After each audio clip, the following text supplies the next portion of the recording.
三哥，为什么下雨天停车停过2天之后再起步的时候会有嘣的一声响？是哪里的原因？有很多热心的网友都在帮助这位粉丝。这里呢，我到车间去给大家把这个道理讲清楚喽。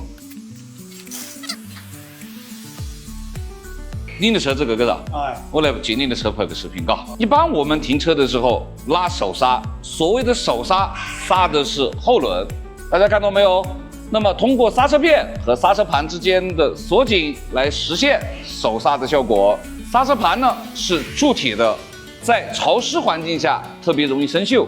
刹车片呢，特别是成本相对较低的刹车片呢，一般分几个类型，都有金属。铁粉和铜屑是主要的成分，那么有低金属的，有中金属的，有金属材质的刹车片，都有金属。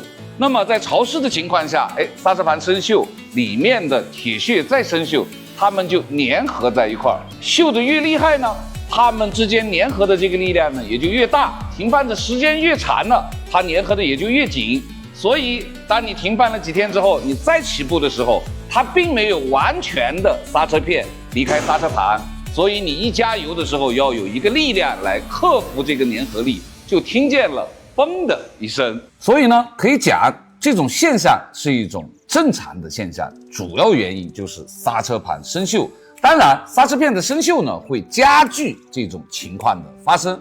很多朋友说换了陶瓷的刹车片以后呢，可以缓解这一现象。现实当中呢，我们发现确实是可以缓解，但是绝对不能杜绝。好了，还有什么用车的问题，放到评论区，我来给你解答喽。